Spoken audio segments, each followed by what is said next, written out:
মানুষের মধ্যে একটা ভালো শুভ বার্তা যেটা একটা যেত, এখনকার সিনেমাতে সেই বার্তাটা কি কোথাও গিয়ে আছে? এখন ছবি দেখে আসি, তারপর ভুলে যাই যে কি ছবিটা দেখলাম। এমনি দিনগুলো তো পড়েই আছে হলগুলো, তো সেখানে তো সিনেমা দেখানোই যেতে পারে। এই প্রসঙ্গে কিন্তু আরও একটা বিষয় দেখাতে চাইবো দর্শকদের। দাদা একটু দেখাচ্ছিলেন যে চিঠিটা, যে এই যে লেখা সুপ্রিয়া দেবীকে তিনি লিখেছেন এবং যেখানে দাদার উল্লেখ রয়েছে সেই চিঠিতে, ব্যক্তিগত চিঠিতে, আর সেটা তো সত্যিই বাড়তি পাওনা। তবে এই বইটা একটু দেখাবো এবং এখানে নামটা দেখাবো, বইয়ের নাম উত্তম। কাজে বুঝতেই পারছেন সম্পূর্ণভাবে কিন্তু মহানায়ক উত্তম কুমারকে উৎসর্গিত করেই এই বইটি উনি লিখেছেন। এবং এখানে এই লেখকের নাম যে শুধুমাত্র কিন্তু দাদার সম্পর্কে এটা একটা বলা হয়নি আমার, যে দাদা কিন্তু শুধুমাত্র অভিনেতা শঙ্কর ঘোষ নয়, ডক্টর শঙ্কর ঘোষ। অ্যাকচুয়ালি তিনি কিন্তু বাই প্রফেশন একজন প্রফেসর এবং দাদার পিএইচডিও করেছেন দাদা, এবং সেক্ষেত্রে দাদার সেই বিষয়ে আমরা কথা বলবো। এক্ষেত্রে যেটা দেখাবো, এই বইটি সম্প্রতি দাদার রচিত এবং যা এই মুহূর্তে একেবারে সংকলিত হয়ে আমার হাতে রয়েছে, এবং এর উদ্বোধন সম্ভবত অভিনেত্রী মাধবী মুখোপাধ্যায়ের হাতে। এই বছরই মানে 2025-এর 3রা সেপ্টেম্বর উত্তম করে জন্মদিনের দিন শিল্পী সংসদের তরফ থেকে মহাজ্যোতি সদনে উত্তমের যে জন্মজয়ন্তী আমরা পালন করেছি, সেখানে মাধবী মুখোপাধ্যায় এই বইটার উদ্বোধন করেছেন। আর আমার প্রাপ্তি কি বলতো, মাধবীদি তো উদ্বোধন করে, মাধবীদি চেয়ারে বসে, আমরা চারপাশে সব আর্টিস্টরা রয়েছি। এই বইটা যখন উনি উদ্বোধন করছেন, সব দর্শকরা উঠে দাঁড়ালো। আমার মাধবীদির জন্য না, উত্তম কুমারের জন্য সবাই উঠে দাঁড়ালো। এটা তো একটা বিরাট আমার প্রাপ্তি হয়েছে সেদিন। এই বইটিও আমি ওই জন্যই বললাম যে এই বইটি কিন্তু যারা উত্তম অনুরাগী তারা কিন্তু আপনারা একবার ট্রাই করে দেখতেই পারেন। অনেক উত্তমবাবুর সম্পর্কে অনেক অজানা তথ্য হয়তো আপনারা পেয়ে যাবেন। আমার আর একটা বই মহানায়কের নায়িকারা, এটা ভালো বিক্রি পেয়েছেন কেন জানো তো? যে সাধারণত আমাদের ধারণা আছে যে উত্তম কুমার বুঝি সুপ্রিয়া দেবী, সুচিত্রা সেন, সাবিত্রী এদের মধ্যেই আবদ্ধ, কিন্তু তিনি যে কতগুলো নায়িকার সঙ্গে, বহু নায়িকার সঙ্গে একটা ছবিতে কাজ করেছেন তার খবর এই বইতে আছে। রীনা ঘোষ, ললিতা চ্যাটার্জি, সুমিতা সান্যাল, এরকম অনেক নায়িকা আছেন যারা একটা একটা ছবিতে অভিনয় করেছেন। তার বিপরীতে নায়ক নায়িকা হিসেবে সবার নিয়ে হচ্ছে মহানায়কের নায়িকারা। খুব ভালো এটা পেয়েছে। এখানে কিন্তু দাদার প্রচুর বই আমি দেখতে পাচ্ছি, যেখানে একেবারে হ্যাঁ সিনেমার সংক্রান্ত, সিনেমার অন্তরালে, বিশ্ববরেণ্য ভারতরত্ন সত্যজিৎ রায়, যেদিন গেছে চলে, একেবারে মহানায়িকা, হ্যাঁ বিশ্ববরণ বন্দিতা সুচিত্রা সেন, পূর্ণভূমি, পূর্ণক্ষেত্র, গল্প একাদশ। সেখানে কিন্তু প্রত্যেকটি বই আপনারা যে দেখতে পাচ্ছেন সেগুলো কিন্তু সমস্তই দাদার লেখা। এবং দাদা একটা যেটা রয়েছে যে এই যে সিনেমার অন্তরালে, এই প্রসঙ্গে আমি বইগুলোর নামে নামে যেন আমার মনে হচ্ছে এক একটা প্রশ্ন আসছে আমার মধ্যে। আমি একটু প্রশ্নটায় যাব। সিনেমার অন্তরালে সত্যি আমরা প্রথম দিকে শিশু শিল্পী শ্রী শঙ্কর ঘোষকে পেয়েছিলাম, তারপরে বহুদিন তাকে আর আমরা পাইনি। কেন পাইনি? সিনেমা জগৎ থেকে সরে যাওয়া কেন? সেটা আচ্ছা, বাবা যখন স্ত্রী ছবিটা হয়ে গেল তখন বাবা দেখলো যে এখন ওকে পড়াশোনার মধ্যে রাখতে হবে, এখন সিনেমা পড়াশোনা দুটো একসঙ্গে চলতে পারে না। তখন বাবা আমাকে সরিয়ে নিলেন ছবির জগৎ থেকে। তারপরে তো পড়াশোনা করলাম, গ্র্যাজুয়েট হলাম, MA পাস করলাম, PhD করলাম, চাকরিতে ঢুকলাম, মানে কলেজে প্রফেসরিতে ঢুকে দেখলাম কিছু অবকাশ আছে অন্য অন্য কাজ করারও। সেই সময় হঠাৎ একদিন দেখা হয়ে গেল, মানে বাবার আমি একটা বিয়ে বাড়িতে গেছি, সেখানে প্রখ্যাত পরিচালক মারা গেছেন অঞ্জন চৌধুরী, তার শ্বশুরমশাই ছকু ঘটক, তিনি আমার বাবার বন্ধু ছিলেন, তারা বাংলাদেশে একই সঙ্গে কলেজে পড়তেন। তা সেখানে দেখা হলো, দুই বন্ধুর মধ্যে তখন তার গল্পের শেষ নেই। বলে শঙ্করকে আমার জামাইয়ের কাছে পাঠিয়ে দিচ্ছিস না কেন? জামাই তখন নাম করা ডিরেক্টর হচ্ছে, তখন তার শত্রু রিলিজ করে গেছে, গুরু দক্ষিণা রিলিজ করে গেছে। তখন রায়বাহাদুর রোডে তার জামাইয়ের কাছে গেলাম, প্রথম আলাপে কিন্তু তুই হয়ে গেলাম, আপনিও না তুমিও না, এই তোর জন্য না আমি তোকে দেখে একটা রোল ভেবে ফেললাম। অঞ্জন চৌধুরীর কথা বলছি। ছোট বউতে জামাই হয়ে ঢুকলাম, মানে নন্দাই, সেটা ক্লিক করে গেল ব্যাপারটা। ছোট বউ তো সুপারহিট ছবি, আর তার মধ্যে নন্দার ছোট ভূমিকা, কিন্তু ওই চরিত্রটা তো একটু নেগেটিভ ছিল দাদা, একদম মানে ওই ছোটবেলার ইমেজটা থেকে তো অনেক না না ওখানে কি মানে সে অনেকটা হ্যান্ডপ্যাকড হাজব্যান্ড হয় না অনেক সময়, যে স্ত্রীর কথায় ওঠে বসে, সেরকম ধরনের রোলটা। কিন্তু বজ্জাত ননদ হয়েছিলেন রত্না ঘোষাল, আর তার স্বামী হয়েছিলাম, দর্শকরা আমাকে নিয়েছিল যে একটা ভালো নন্দাই কিন্তু কিরকম অবস্থার মধ্যে গিয়ে পড়েছে ব্যাপারটায়, খুব লোকে এনজয় করেছিল। মানে ওটাই বললাম যে নেগেটিভ একটা ক্যারেক্টারের আড়ালে থাকা এবং তার দাপটে একেবারে ইয়ে হয়ে থাকা, এরকম একটা। দাদা তারপরে তাহলে একেবারে পড়াশোনার জন্যই সিনে জগৎ থেকে প্রথমে সরে যাওয়া, এবং সেটাতে ভালো হয়েছে কি যে আমার পড়াশোনাগুলো এত ভালো হয়েছে, এত রেজাল্টগুলো ভালো করতে পেরেছি না। হ্যাঁ একদম অবশ্যই, এবং ওই জন্যই পরবর্তীতে প্রফেসর রূপে পাওয়া গেছে আপনাকে। আচ্ছা এক্ষেত্রে তার পরবর্তীতে আবারও সিনেমা জগতে চলে আসা অঞ্জন চৌধুরী হাত ধরে, অঞ্জনদার তো বহু ছবিতেই কাজ করেছি, বিধিলিপি, সন্তান, সেই বিষয়ে অভিজ্ঞতাটা একটু শুনবো। অঞ্জনদার একটা বড় গুণ ছিল, ফোন করে বলে এই শোন তোর অমুক অমুক দিন শুটিং ডেট আছে, আমার কস্টিউম কি, বল কয়েকটা নিয়ে আসবে, কয়েকটা স্টুডিও থেকে দেখবো, দেখে নেবো কোনটা কি হয়। এবং উনি এই যে অ্যাট এ গ্ল্যান্স একটা তৈরি করতেন না ব্যাপারগুলো, মানে আমার যে কি অদ্ভুত লাগতো আমি বলতে পারবো না। একটা ছোট্ট ঘটনার কথা বলি, বিধিলিপি ছবিতে দেখাচ্ছে যে আমরা 3 ভাই, নিরঞ্জন রায়, সুমন্ত মুখোপাধ্যায় আর আমি, আমার স্ত্রী মৌসুমী এমন প্ররোচিত করেছে তাকে, মৌসুমী আমাদের বোন হয়েছিল, যে সে গালের মধ্যে মুসুরির ডাল বাটা আর ওই ধনেপাতা বাটা মেখে বসে আছে রং ফর্সা করার জন্য। সব মজার মজার ঘটনা সেটা। এদিকে বাচ্চাটা আমার পাশে শুয়ে কেঁদে উঠেছে, তখন আমি উঠে বলছি যে বাচ্চাটাকে দেখো মুখেগুলো কি মেখে বসে আছো।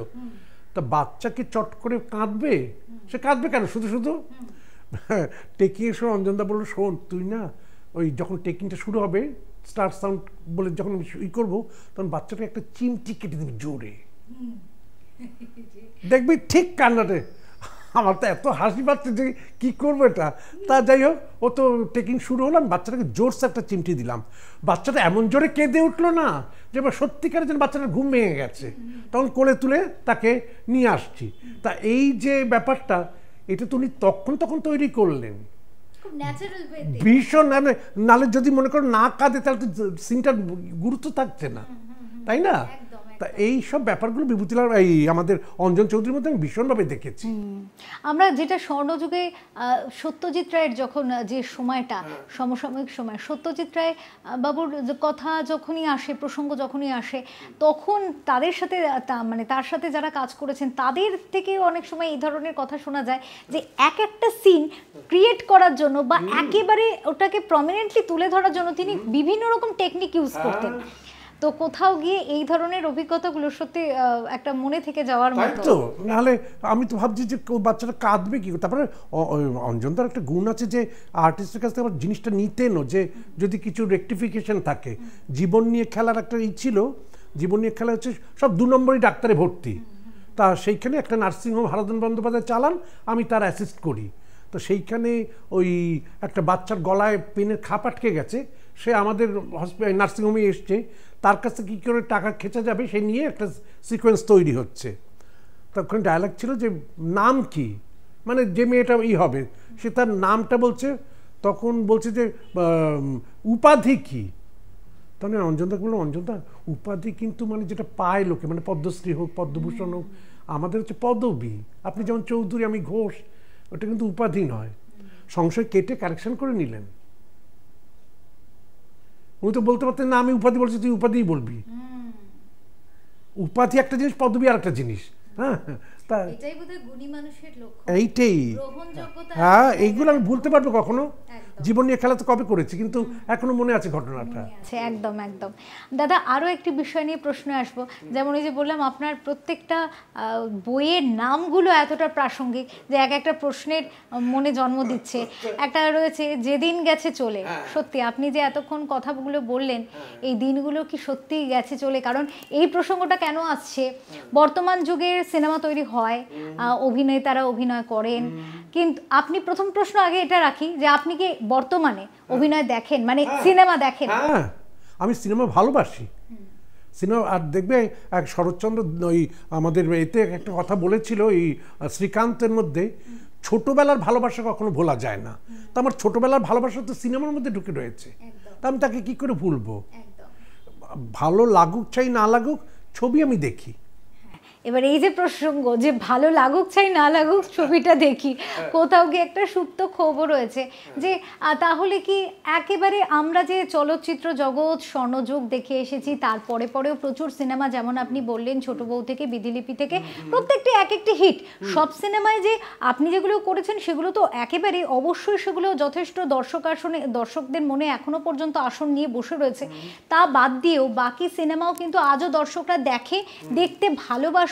সেই সমস্ত সিনেমার যে গান, সেই গানগুলো চিরন্তন, এখনো শুনতে ভালো লাগে, কোথাও গিয়ে মনে হয় না শব্দ দূষণ ঘটাচ্ছে।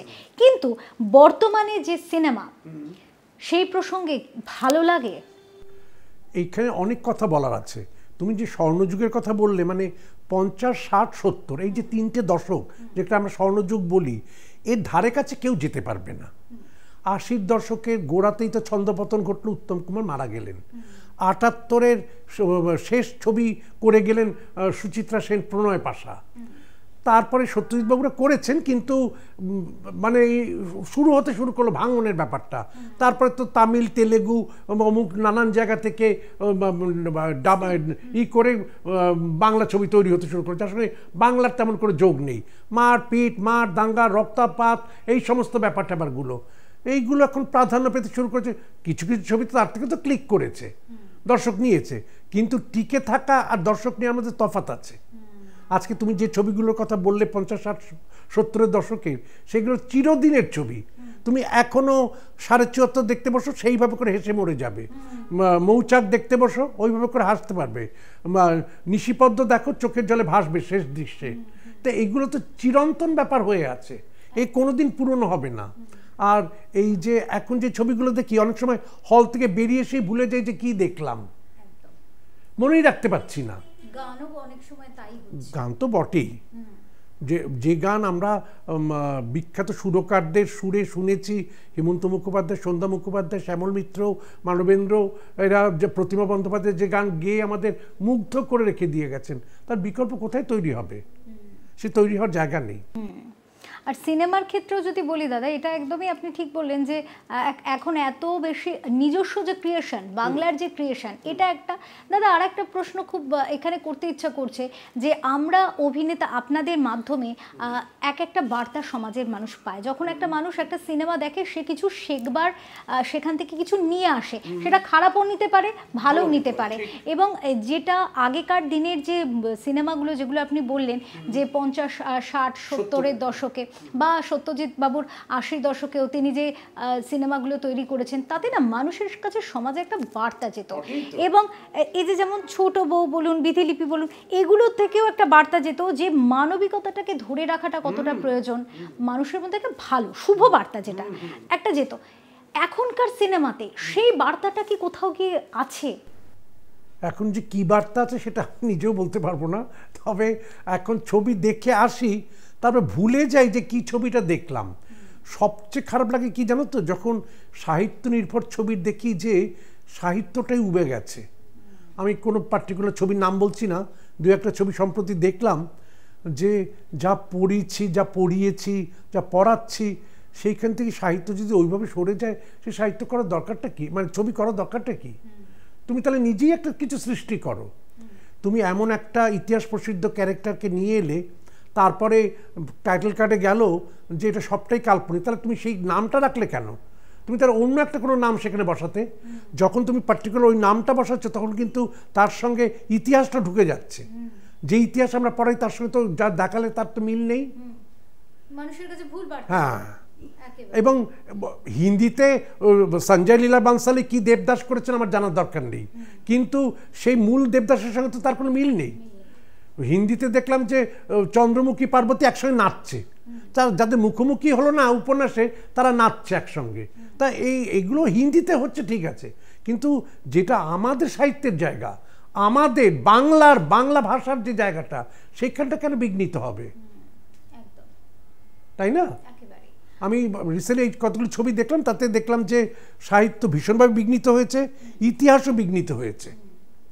এতটা দাদা তবু বলবো যে বর্তমান যুগের যে চলচ্চিত্র, সেক্ষেত্রে অনেক সময় আমরা দেখেছি যে একটা কোথাও গিয়ে একটা পলিটিক্স ঢুকে যাচ্ছে চলচ্চিত্রের জগতে, এবং সেক্ষেত্রে গিয়ে কোথাও গিয়ে চলচ্চিত্রের যে মান তা অনেকটা নিম্নমুখী হচ্ছে। বড় বড় অভিনেতারা, যারা দক্ষ অভিনেতা, তারা অনেক সময় কাজ পাচ্ছেন না এবং যার কারণে অন্তরালে চলে যাচ্ছে। যারা বরিষ্ঠ অভিনেতা, তাদের অভিনয় এখনো পর্যন্ত একটা সিনেমাকে সমৃদ্ধ করতে পারে, অথচ তাদের সুযোগ দেয়া হচ্ছে না। এই যে সার্বিক বিষয়গুলিকে কিভাবে দেখছেন? দিকটা তো ভালো নয় মোটেই। আর তাছাড়া ভীষণভাবে স্বজন পোষণের ব্যাপারটা হয়েছে। আমি আমার ছবিতে আমার কয়েকজনকে নেব, এটা আগেও ছিল, একেবারে ছিল না একবার বলবো না। বিভূতি লাহাই বলো বা অজয় করি বলো বা অসিত সেন বলো, তারা তাদের পছন্দ শিল্পীদের কিন্তু তাদের ছবিতে ঠিক ক্যারেক্টার নিয়ে এসে ঢুকিয়ে দিতেন, যে একে এই রোলটা এ করবে, ওই রোলটা করবে। একটা ছোট্ট ঘটনার কথাই বলি। তখন খোকাবাবুর প্রত্যাবর্তন ছবিটা তৈরি হচ্ছে বিভূতি লাহার পরিচালনা, অগ্রদূতের পরিচালনায়, রবীন্দ্রনাথের জন্মশতবর্ষের বছরে। তো রাধা ফিল্ম স্টুডিওতে বিভূতি লাহার ঘরে উত্তম কুমার ঢুকেছেন। খোকাদা, এখন আপনি কিসের স্ক্রিপ্ট করছেন? বলে, এখন আমি স্ক্রিপ্ট করছি হচ্ছে এর, এই খোকাবাবুর প্রত্যাবর্তনে, রবীন্দ্রনাথের। বলে, এখানে রায়চরণ কে করছে? তখন বিভূতি লাহা বলেন, এখনও ঠিক করিনি, তাই ভেবেছি কালী ব্যানার্জিকে দিয়ে করাবো রায়চরণটা। তখন উত্তম কুমার বললেন, এই রোলটা আমি চাই, চাকরের রোল। রায়চরণ কিন্তু চাকর, মনিবদের চাকর, সে চাকর ওই। তখন বিভূতি লাহা বললেন, দেখো উত্তম, আমার প্রডিউসার কিন্তু তোমাকে টাকা দেওয়ার মতো ক্ষমতা তাদের নেই, তাদের ফান্ড কম। বললো, খোকাদা, আমি টাকা চাই না, আমি রোলটা চাই। এই যে একটা কথা, এটা বিভূতি লাহার মুখ থেকে শোনায়, সিনেমার অন্তরালের মধ্যে আমি লিখেওছি ঘটনাটা। এটার কোনো তুলনা আছে তুমি বলতে পারবে?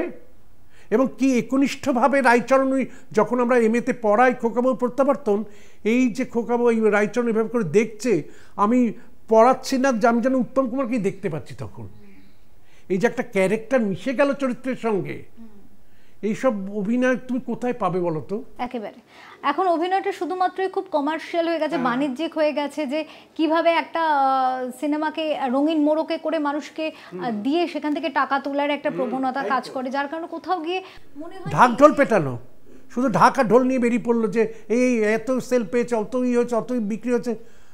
লক্ষ পাঁচজনকে জিজ্ঞেস করে দেখি যে দেখেনি তারা, তাহলে কারা ঢোল পিটি, কারা দেখলো বইটা? হ্যাঁ, একদম।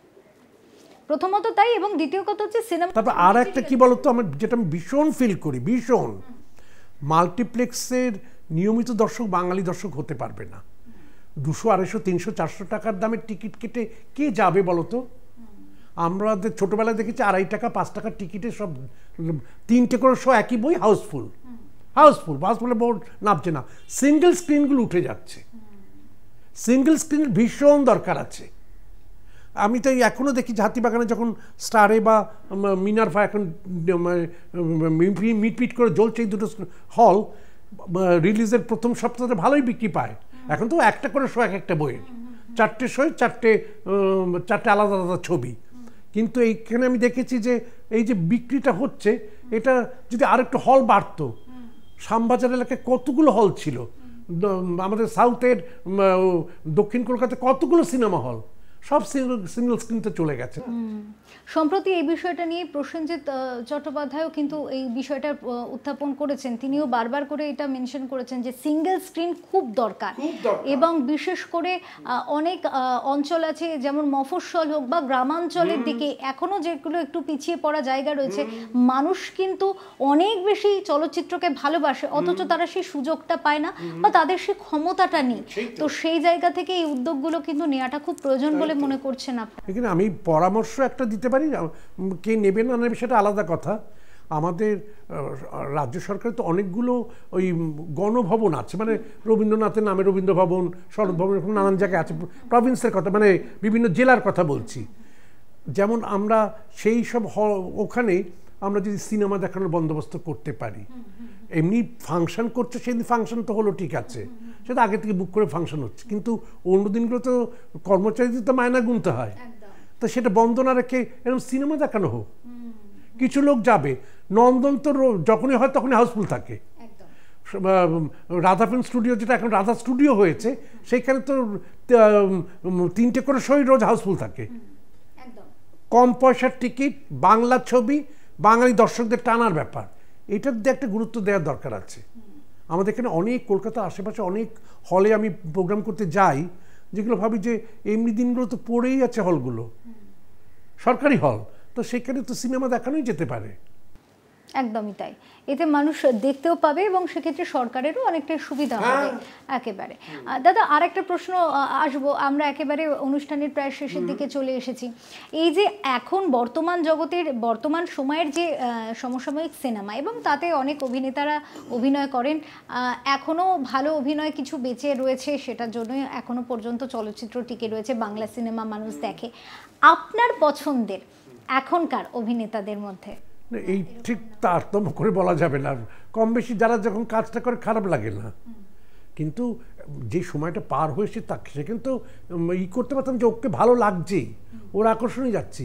এখন তো ঠিক সেইভাবে হয় না, কিন্তু যে রোলটা যাকে দেওয়া হয়েছে সে চেষ্টা করে সেই রোলটাকে ঠিক মতো করে দেওয়ার, আলাদা করে বলার মতো কিছু নয়। মানে আলাদা করে বলার মতো কোনো অভিনেতা আপনি নাম পাচ্ছেন না? আপনি সিনেমা দেখেন, হ্যাঁ ভালো লাগলো কোনো একটা চরিত্র ফুটিয়ে তুললো, কিন্তু আলাদা করে কোনো পার্টিকুলার অমুকের সিনেমা বলে দেখতে যাব এরকম ব্যাপারটা নেই, সেটা হয় না, সেই জিনিসটা চলে গেছে।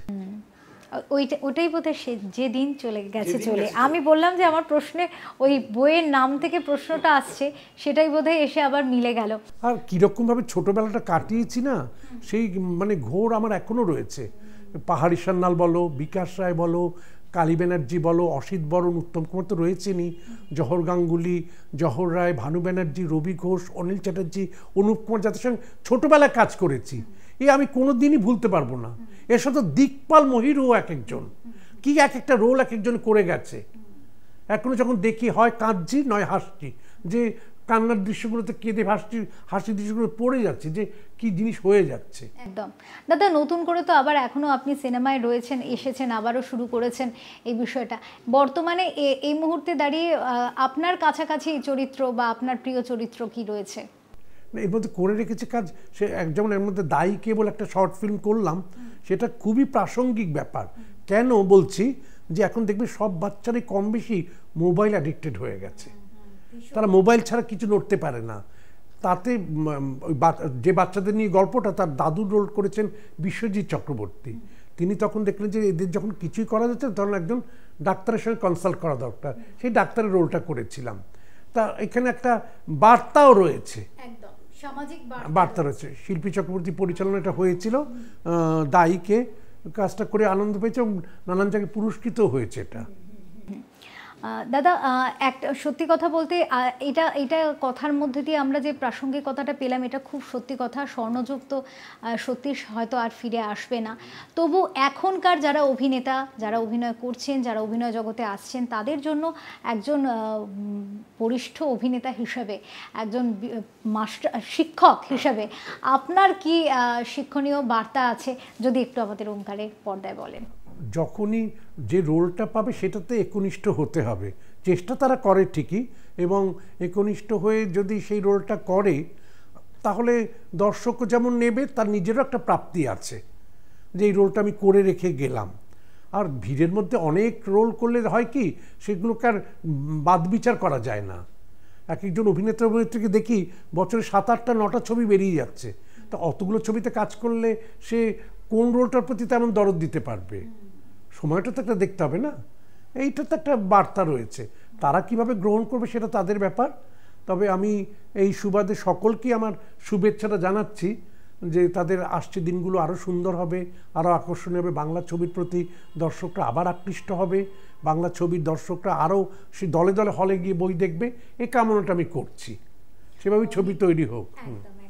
ধন্যবাদ দাদা, আজকে আমাদের এই সময়টা, আপনার মূল্যবান সময়টা আমাদের দেওয়ার জন্য অনেক ধন্যবাদ।